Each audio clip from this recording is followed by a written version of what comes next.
अस्सलाम वालेकुम। मैं हूँ होस्ट आपका दोस्त जुल्फ़िकार। इस समय जो आप देख रहे हैं जुल्फ़िकार परदेसी ब्लॉगर जी। बिस्मिल्लाहिर्रहमानिर्रहीम। आज बनाएंगे हम करेला, आलू करेला। लोग बोलते हैं कि करेला जो है कड़वा बनता है। ये कड़वा कैसे बनता है? बिल्कुल नहीं बनता है। आपका तरीका जो बनाने का बहुत गलत होता है। आज आपको हम सही तरीके गाइड करेंगे। बहुत बेहतरीन रेसिपी है जी। बिस्मिल्लाहिर्रहमानिर्रहीम। शुरू करते हैं रेसिपी को। सबसे पहले आपने करेलों को इस तरीके से आपने छील लेना। ये देखें, सही तरीके से इसका छिलका उतार देना है। उसके बाद हम आपने इस तरीके काटना है। और ये देखें, इसकी थिकनेस जो है इस तरीके से होना चाहिए। इससे नहीं बड़ी हो नहीं छोटी हो। ये देखें माशाल्लाह, इस तरह मैंने काटा है। इसी तरीके आपने काट लेना है। उसको एक बॉल में ट्रांसफ़र कर देना है। उसके बाद हम इसको क्या करेंगे, 1.5 से 2 चम्मच आपने इसमें नमक ऐड करना है। नमक ऐड करना बहुत ज़रूरी है क्योंकि इसका कड़वापन जो होता है वो नमक ही ख़त्म करता है। और इसको तकरीबन 15-20 मिनट के लिए आपने मिक्स करके रख देना है। उसके बाद इसको अच्छी तरीके से आपने हाथ से निचोड़ लेना है अच्छी तरीके से, ताकि इसका जो कड़वापन पानी जो है वो बिल्कुल ख़त्म हो जाएगा। इस तरीके से कड़वापन इसकी बिल्कुल ख़त्म हो जाती है नमक से।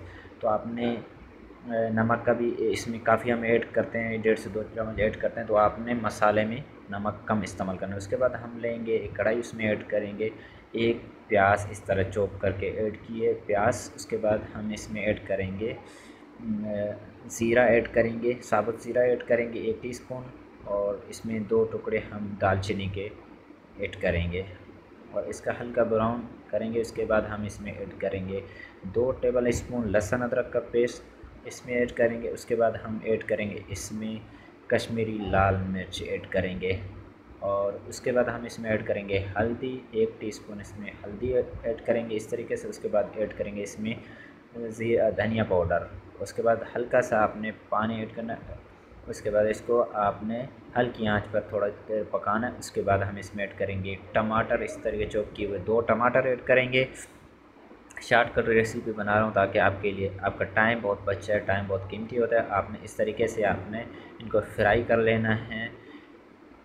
करेले को फ्राई करना है और फ्राई करते आपने इसमें ऐड कर देना। उसके बाद आपने आलू इस तरीके से, मैंने रेसिपी इसकी वीडियो नहीं बनाई है सॉरी, लेकिन आपने इस तरीके से काट के उसी कढ़ाई में आपने फ्राई कर लेना आलू को। फिर आलू को भी आपने निकाल कर हल्का सा इसमें तेल ड्राई हो जाए, उसके बाद आपने आलू भी ऐड कर देने हैं। और आपने आखिर में गरम मसाला भी ऐड कर सकते हो। और इसमें गरम मसाला आपने ज़रूरी ऐड करना है ताकि इसकी जो जायका है वो आखिर में आप गरम मसाला ऐड करना बहुत अच्छा आता है। उसके बाद हम इसमें दो हरी बड़ी वाली मिर्ची ऐड करेंगे। उसके बाद हम गार्निश करेंगे धनिया।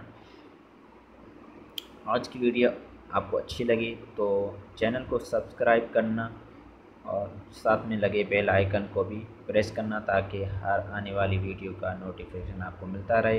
ये देखें माशाल्लाह। मिलेंगे इंशाल्लाह नई रेसिपी के साथ। अल्लाह हाफ़िज़।